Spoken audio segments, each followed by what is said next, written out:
Deep in the ocean, a mermaid seems to be searching for something. She swims into a dilapidated shipwreck and suddenly discovers the floating corpse of another mermaid in front of her. Suddenly, something rapidly approaches from afar, sending the mermaid crashing into the reef. The mermaid clutches her head in pain. Just the day before, in Helen's antique shop, Rin was learning how to use human currency when she suddenly sensed something unusual from the deep sea. It seemed that something powerful had appeared in the ocean, and Rin felt that something was wrong and had to check it out herself. Upon reaching the shore, Rin again sensed disturbances in the sea. She quickly headed in the direction she had identified. On the other hand, inside the Marine Research Center, Maddie finds a few seals agitated. In front of her, a large school of fish was rapidly swimming towards the shore. The seals all jumped onto the planks, seemingly afraid of something in the water. At that moment, Ben, who had just returned to the shore, received an emergency call. Several whale carcasses had been found on the beach. Ben hurried to the beach.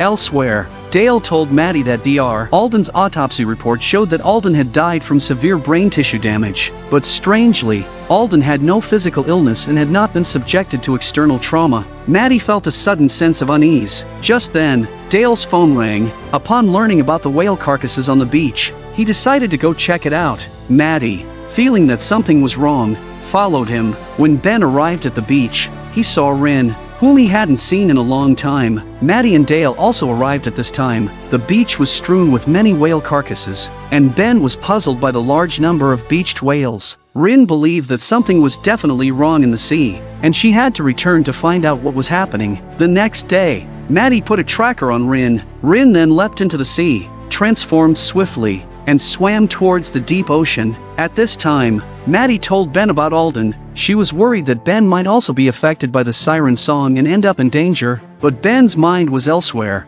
Under the sea, Rin first discovered the corpse of her clansman and then was attacked by sonic waves. Rin wanted to leave quickly, but a stronger force of sound and light appeared ahead, pulling Rin directly into a vortex. Ben and Maddie noticed an anomaly on the tracker. Through his binoculars, Ben spotted an oil exploration ship anchored on the surface. At that moment, Rin quickly swam past them. The tracker showed Rin rapidly swimming towards the shore. Ben and Maddie quickly chased him to shore and scrambled deeper into the woods. They finally found the transformed Rin ahead of them. Rin was trembling all over, weak and exhausted. She told them what had happened under the sea. Ben speculated that the oil exploration ship was to blame. They used sonic cannons to map the seafloor, then look for suitable drilling locations. Everything that happened was related to the oil company. Suddenly, a scream came from deep within the forest. They rush over to check it out, only to see the body of a half-transformed mermaid sprawled out on the grass. Rin then noticed a disturbance in the nearby bushes. It turned out to be Levi, the male mermaid from 6 months ago, who was now on the verge of suffocating. Ben conducted a quick examination of Levi and guessed that fluid in his chest cavity was preventing him from breathing. Ben immediately took out a syringe and slowly inserted it into Levi's chest cavity. Finally, after drawing out the fluid, Levi returned to normal. On the ship, Rin communicated with Levi. Rin learned that he had been forced to come ashore due to the noise, and that other mermaids had also come to the shore. In a bar, a mysterious beautiful woman caught Xander's attention. The woman claims to be a tourist in town. Her name is Nicole. During their conversation, Nicole learned that Xander had a fishing boat, and she mentioned that she had never been on a fishing boat before. The next day, Nicole appeared by Xander's fishing boat. Xander excitedly pulled Nicole onto his boat and then began to passionately tell her about his heroic deeds. Nicole seemed very talkative, and her every smile and movement completely captivated Xander's heart. That night, the love-struck Xander picked up his phone. On the other side, Nicole received a text message but showed a disdainful expression. Nicole then dialed a number. It turned out she was not a tourist. Nicole's true identity was that of a military captain. She had intentionally approached Xander to find out the whereabouts of the mermaids. The military had never given up on their plan to capture the mermaids. Due to being far from the water, the mermaid clan began to weaken, and they could only try to hunt in the forest. The defiant Cammy, unwilling to be humiliated, sat down nearby. Suddenly, she heard low growls behind her. A fierce wolf was staring at Cammy with a vicious look. As a predator herself, Cammy naturally refused to back down, but her body had become very weak from being out of the water for too long. Suddenly, a gunshot rang out. Maddie rushed over from a distance, scaring the wolf away, but the weakened Cammy was still injured. They hurriedly took Cammy back to the cabin. A few days ago, many whale carcasses suddenly appeared on the beach. Rin sensed something unusual in the sea, seemingly a powerful presence. She then dived into the sea to investigate. Under the sea, Rin first discovered the corpse of her clansman, and then she was attacked by a powerful sonic cannon, having narrowly escaped to the shore. Rin found the injured Levi in the forest. Levi told Rin that other clansmen had also been driven ashore by the sonic cannon. Elsewhere, the former leader Katrina brought the other mermaids to Helen's house. Hearing the news, Rin and the others also arrived at Helen's house. The mermaids, seeing their new leader, all pledged allegiance to Rin. To avoid being discovered, Ben took the mermaid clan to a secluded cabin and temporarily settled them there, but the combative Katrina took them out of the cabin on her own, which led to Cammy getting hurt. Rin felt very uneasy seeing Cammy injured. They must return to the sea as soon as possible to heal their wounds. An angry Rin got up and approached Katrina. It was Katrina's recklessness that caused Cammy to get hurt. Rin grabbed a stick, broke it in half, and issued a warning to Katrina. Shortly after, Ben learned that the sonic cannon used by the oil company covered at least 800 kilometers of the sea. Helen suggested that Rin and the others go to a more distant ocean to live. Rin explained that there were other mermaid tribes in the sea with a strong sense of territory and they would attack any intruders. Seeing the weakened mermaids, Ben thought of a shallow bay in the town. The sonic waves in the water there might be weaker, so they could temporarily return to the water to recover their strength. Ben then took them to the beach. In the nourishing seawater, Cammy and the others quickly regained their strength. At that moment, a group of revelers arrived at the beach, swarming toward the sea. Little did they know that danger was imminent. Mermaids instinctively attacked their prey in the water. A mermaid swiftly dragged a girl into the water. Terrified, the crowd fled to the shore. Soon, the police arrived and cordoned off the scene. Luckily, Dale covered for them, preventing the mermaid's secret from being exposed. Xander also arrived at the scene. Ben told Xander what had happened. Hating mermaids deeply, Xander believed Ben was always protecting them. He then started a fight with Ben. Dale hurriedly pulled them apart. Finally, Xander left the beach in a rage. After the crowd dispersed, the mermaids returned to the shore. Ben took them to a gas station. While Ben was refueling, Katrina led the clan into a supermarket. They turned the supermarket upside down. The owner tried to stop them but was beaten up. Fortunately, Rin arrived in time to stop them, but Katrina was clearly defiant. She deeply resented Rin for taking her leader position. However, the clan members all supported Rin, so Katrina had no choice but to give up. After leaving the supermarket, Katrina walked away from the group, heading into the darkness alone. In a bar, the injured Xander was drinking alone. He told Calvin about the mermaid's return. Calvin was plotting to use the mermaid incident for his gain. Meanwhile, Katrina, who had left alone, arrived in the forest. Suddenly, the howls of a hungry wolf echoed in the darkness.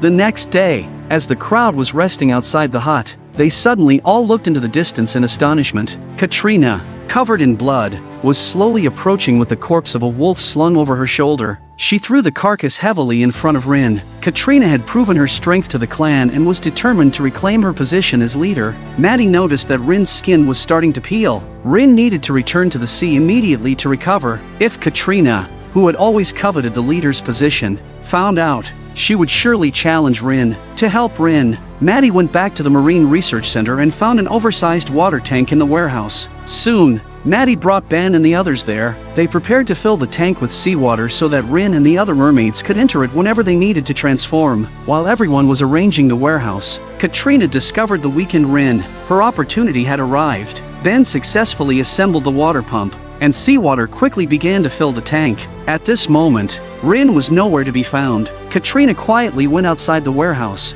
found the weakened Rin by the shore, and arrogantly challenged her. Rin seized the chance to run to the warehouse, with Katrina in hot pursuit. Inside the warehouse, they grappled with each other and eventually fell into the water tank. Ben and Maddie were stunned by the scene before them. In their mermaid forms, they were even more aggressive in the water. Ben, mesmerized, stared at Rin. Suddenly, Ben turned, grabbed an oar, and tried to help but was pushed away by Rin. Intervention in mermaid duels was forbidden, and Ben had violated their rules. In the end, Rin struck Katrina with her tail. causing her to pass out instantly. Rin had once again solidified her position as leader in front of the clan. Afterward, Rin scolded Ben for breaking their rules, but what they didn't realize was that Rin's song had already taken root in Ben's mind, affecting him like a curse. Late at night, the injured Katrina slowly got up and quietly left while everyone was asleep. Elsewhere, a sleeping Xander suddenly awoke. Xander had never been able to come to terms with his father's death. Nicole, lying beside him, noticed something was wrong. It seems that the plan is not far off. Unable to sleep, Xander walked through the night. He suddenly heard strange noises and turned on his light, discovering bloodstains on the ground. Xander followed the bloodstains, slowly moving forward. Late at night, Katrina, dragging her severely injured body away from the clan, was accidentally discovered by Xander. Hating mermaids deeply, Xander locked Katrina in his boat's deck cabin. When Xander heard no more noise, he opened the hatch and found the mermaid unconscious on the floor. He picked up a weapon and approached the cabin, carefully pushing the door open to check inside. The unconscious Katrina suddenly opens her eyes and snatches Xander's weapon out of his hand. Nearly killing him, Katrina pulled out the fish arrow and used it to pry open the iron door. When she reached the bow, Katrina realized the fishing boat had already left the port. As a mermaid, she dared not enter the sea. Xander knew well that there was something in the sea that mermaids feared. Xander looked at Katrina and laughed, knowing she wouldn't kill him because without him steering the boat, Katrina would be trapped at sea. Smart enough to understand her situation, Katrina slowly put down the weapon. Xander took Katrina to the vicinity of a deep-sea drilling ship. He told Katrina that the oil company used sonic cannons to map the seafloor to find drilling spots, which would be catastrophic for marine life, including the mermaid race. Xander said that if Katrina could help him find Levi, who killed his father, he would help Katrina solve her problem of getting home. The next day, Xander told Ben about Katrina. He wanted to find a way to send the mermaids home. Ben said they were facing a huge problem. The drilling ship had discovered oil on the seafloor. The oil company would soon send a drilling ship to extract the oil. If not stopped in time, the sea they depended on would be lifeless. Nicole, eavesdropping on their conversation from afar, quietly sent a text message. Meanwhile, Katrina returned to the warehouse and found only the male mermaid Sarge on guard. She demanded to know where the other clan members were. As the mermaid clan was a matriarchal society, Sarge could only lower his head before Katrina. Following the address, Katrina found Cammy. She used Cammy's hatred for humans to successfully turn her against them. Then Katrina led Cammy to break into Levi's residence. After finishing his work, Xander returned to the boat and couldn't wait to text his girlfriend. After setting a time to meet, Xander smiled. At that moment, Xander wanted to open a bottle of wine to celebrate but found himself surrounded by Katrina and Cammy. Katrina punched Xander to the ground and then locked him in the cabin. An angry Xander sees Levi in the corner. It turned out that Levi had been severely beaten and locked up there by them. Seeing the man who killed his father in front of him, Xander went mad and attacked Levi. Just as he was about to strangle Levi, Xander chose to let go. Reason triumphed over impulse. Xander didn't want a war between the mermaid clan and humans. The injured Levi told Xander that it was the former leader Katrina who gave him the order. Male mermaids had a low status in the clan, and he had no choice but to obey. At this moment, Xander hastily remembered that his phone was still in his pocket, so he quickly called Ben for help. Ben received the call and hurriedly turned back towards the dock. Upon arriving at the dock, Ben saw Cammy patrolling. Ben used a diversion tactic to successfully draw Cammy away. Then Ben took the opportunity to sneak into the cabin, quickly opened the door, and rescued them. They supported the injured Levi and fled the scene. On the sea, a fishing boat was slowly pulling in its net. What the hell is that? You've definitely never seen such a unique funeral. In the depths of the ocean, a group of mermaids gathered around an altar, with Sarge's body lying on it. At that moment, the mermaid leader Rin descended slowly. She placed a mysterious shell on Sarge's chest. Then she carefully removed Sarge's legacy necklace and wore it around her own neck. Rin bid a final farewell to Sarge. Under the gazes of her clan, Sarge's body slowly disappeared into the altar. Just a few days earlier, a fishing boat accidentally hauled up a body while fishing. The local coroner discovered during the autopsy that the deceased had been wounded by a spear-like weapon and did not die a natural death. They matched the deceased's DNA and found out that he was Sean,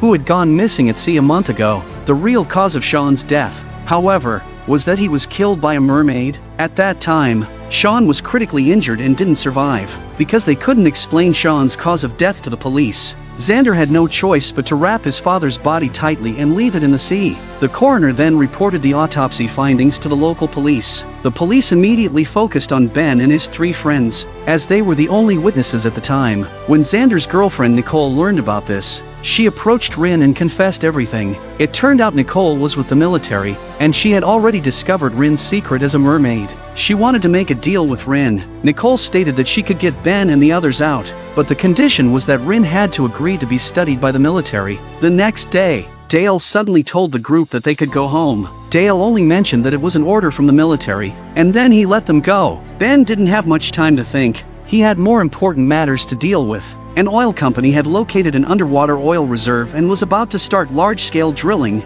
Ben and his friends had to stop the oil company's plans, or else Rin and her clan would be left homeless. Ben's plan was to first sabotage the survey ship's sonar cannon. Then Rin would lead her clan to dive 2,000 meters underwater to cut the drilling column. Finally, Xander and Calvin used the fishing boat to pull down the drilling column, which would damage the ship and complete the plan. After finalizing the plan, Ben personally demonstrated to the mermaids how to use the underwater cutting equipment. The clever Rin quickly mastered the technique. Meanwhile, Xander and Calvin thoroughly checked the fishing boat to ensure everything was in perfect order. With everything ready, they set off into the deep sea aboard the Polaris. A few hours later, they arrived near the survey ship.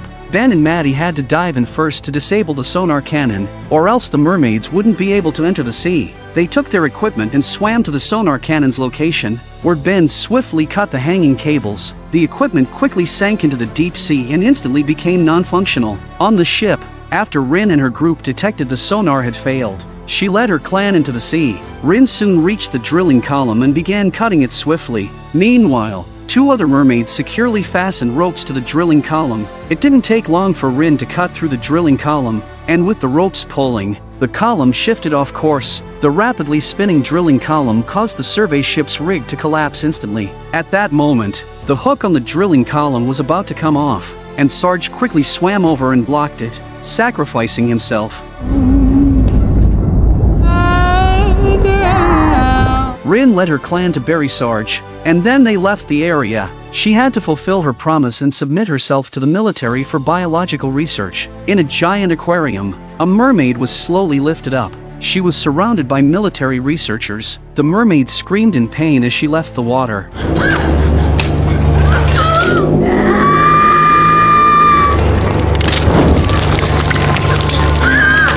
Not long ago, Ben received a call from his brother Doug, learning that their mother had been admitted to the hospital. It turned out that Ben's mother, Elaine, had been paralyzed in a car accident years ago. Due to the lack of effective treatment, she had developed severe complications. The doctor told Ben that there was currently no better way to treat her condition. In the hallway, Ben noticed that Nicole from the military was also there. Nicole directly stated her purpose for being there. While reviewing Alden's research, Nicole was astonished to discover that mermaid stem cells could miraculously cure paralyzed lab mice. This astonishing research result would overturn all known scientific understanding. Nicole shared the research findings with Ben. Seeing his mother in pain, Ben felt he had no choice but to ask Rin for help. Rin, who had special feelings for Ben, agreed without hesitation. They went to the military lab, where they first drew Rin's blood and then studied her transformation process. Seeing Rin struggling in pain on the metal slab, Ben felt deeply saddened and rushed into the lab to stop the experiment, taking Rin out. On their way back, Ben received a critical condition notice from the hospital. His mother's condition was rapidly deteriorating, and the doctor advised him to prepare for the worst. Rin, for Ben's sake, secretly returned to the military lab alone. Rin told Nicole to extract her stem cells first to save Ben's mother. Under the effect of anesthesia, Rin gradually fell asleep. Nicole informed Ben and the others about this. Soon after, Ben and Maddie rushed over. Ben felt immense guilt as he looked at the weakened Rin. Dr. Reed then told Ben that Rin's stem cells were even purer than those extracted by Alden. They could transform into any type of tissue needed by the body, such as muscle tissue, heart tissue, and spinal tissue. Under Ben's arrangements, Dr. Reed successfully injected the stem cells into Ben's mother. Before leaving, Dr. Reed told Ben that his mother was currently stable and specifically asked if Rin was experiencing any abnormalities. At that moment, Rin hadn't noticed any changes in her body. While shopping at the supermarket, Rin bumped into a woman and immediately became enraged. Attempting to attack her, but Ben and Maddie were able to stop Rin. At night, while sleeping, Ben was almost strangled by Rin. It was then that Ben realized Rin had become increasingly aggressive after the stem cell extraction. To be safe, they take Rin to a warehouse and keep her in a water tank. However, Rin's emotions seemed uncontrollable, and she soon became agitated and restless. Rin raised her hands and smashed the glass, then fled from the warehouse, running swiftly through the forest until she vanished. Ben, desperate, had no choice but to seek help from the military. Nicole used military satellites to locate Rin, and they quickly found traces of her in the forest. As Maddie turned around, Rin was eerily staring at her. Seeing the out-of-control Rin, Maddie trembled as she raised her weapon. At that moment, Rin locked eyes with Maddie and began to sing the Mermaid song. Influenced by the song, Maddie dropped her weapon and slowly walked towards Rin. Luckily, Ben arrived just in time to interrupt the song. Hearing Ben's call, Rin slowly regained her senses. They all breathed a sigh of relief. In the depths of the ocean, the mermaid Katrina was hunting. As they were feeding, a series of knocks suddenly echoed from an underwater cave. Cautiously following the sound, Katrina arrived at an iron door. She used her spear to push the door open. Inside, lying eerily, was an elderly mermaid. At a depth of 20,000 meters, a mermaid floated in front of a submarine. The mermaid slowly swam towards the submarine. Rin approached the glass and recognized her clansmen. The mermaid swam ahead and called out to her companions, who suddenly launched a fierce attack on the submarine. The mermaids seemed to be guarding this place. Ben quickly activated the sonar cannon, dispersing the mermaids, and they continued to move forward. Under Rin's guidance, they reached a massive underwater cave. Suddenly, the submarine's equipment malfunctioned and lost power.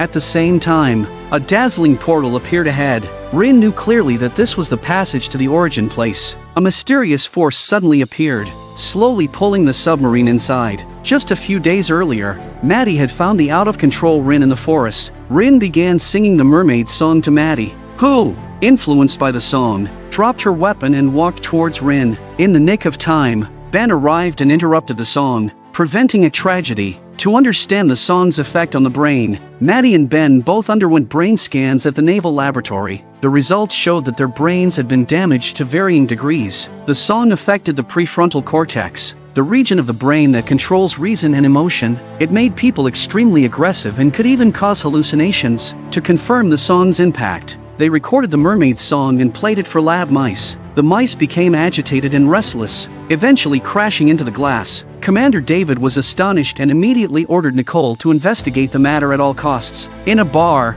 Maddie updated Xander on the progress. Suddenly, she leaned in to kiss Xander, shocking him. Embarrassed, Maddie quickly left the bar. On her way back, the agitated Maddie turned on the radio, but what played was the mermaid song. When she tried to turn off the radio, she suddenly hit someone in front of her. Maddie hurriedly got out to check but found no one there. It was all a hallucination. A frightened Maddie told Ben and Rin about the incident. To find a way to negate the song's effects, Rin returned to the deep sea in search of answers. A few days later, Rin brought back her clan's healer, Eliza. Eliza sensed that the voices in Ben and Maddie's minds were too strong, deeply embedded like a haunting presence in their consciousness. Eliza told Rin that only their clan's place of origin could completely remove these inner demons. However, human bodies couldn't reach that depth. At this moment, Ben thought of a solution. He approached David and told him about the mermaid's place of origin. David was extremely interested and immediately provided Ben and his team with a valuable submarine. The condition was that Ben had to hand over all the data to the military. Underwater, Rin appeared in her human form for the first time. They were all mesmerized by the beautiful underwater world. Upon reaching the seafloor, Ben turned off all communication devices, not wanting to expose the mermaid species' secrets to the military. Guided by Rin, they quickly reached a mysterious cave. As a light appeared, they were slowly drawn inside.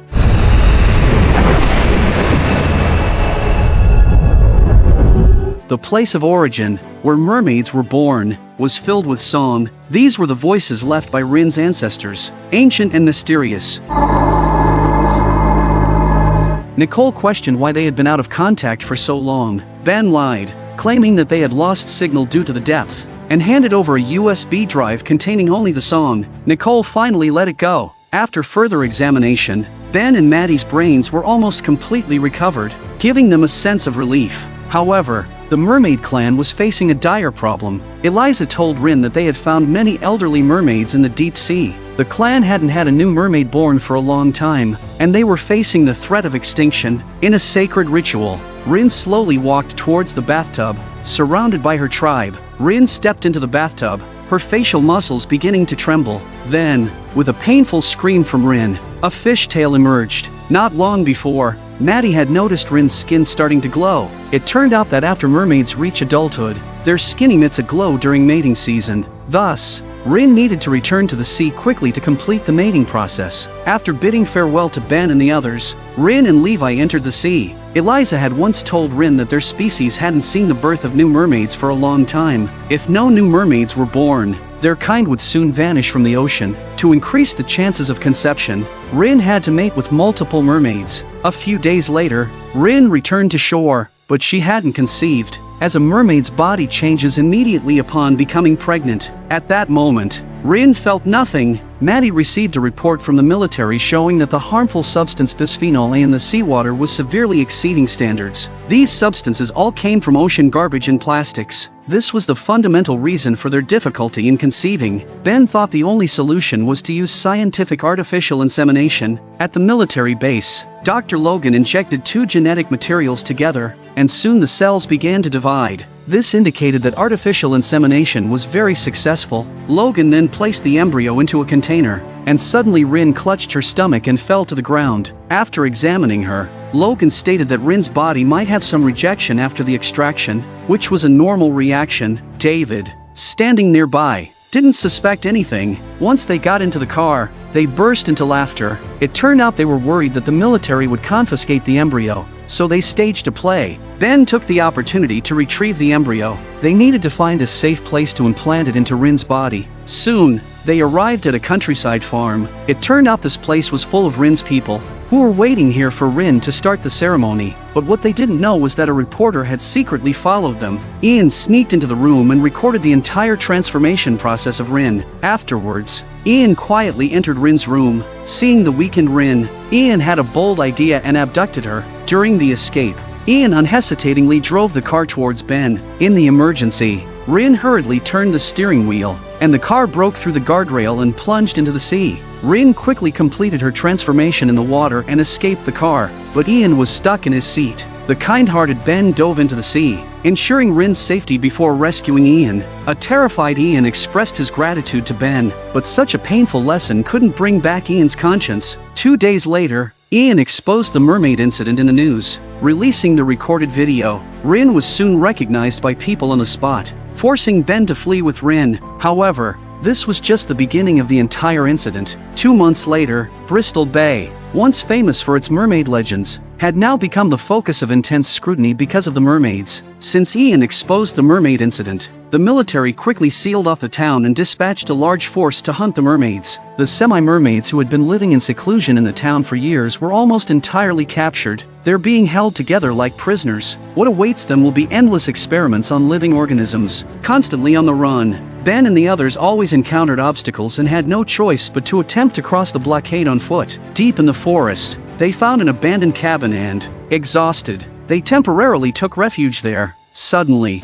beams of light appeared in the woods. A group of fully armed soldiers began to slowly approach the cabin. Rin spotted two familiar figures in the crowd. It turned out to be Ben's father, Ted, and Dale. Ted walked into the cabin, trying to persuade them to surrender, but Ben no longer trusted his father. Ben knew that it was his father who had betrayed their location. Without hesitation, Ben took Ted as a hostage and pushed him outside. As soon as they stepped out of the cabin, the soldiers pulled the triggers, bullets instantly hitting Ben's shoulder and passing through Maddie's body. Ben and Rin were both captured, and Maddie fell to the ground, closing her eyes in a pool of blood. Ben watched in agony at the scene before him, and it was all caused by Ian. Time suddenly rewound. Ben was still underwater, and Ian was still trapped in the car, desperately calling for help. At that moment, many thoughts crossed Ben's mind. To protect the mermaid's secret, he couldn't risk their fate in the hands of a self-serving person. Ben let go and slowly swam towards the surface.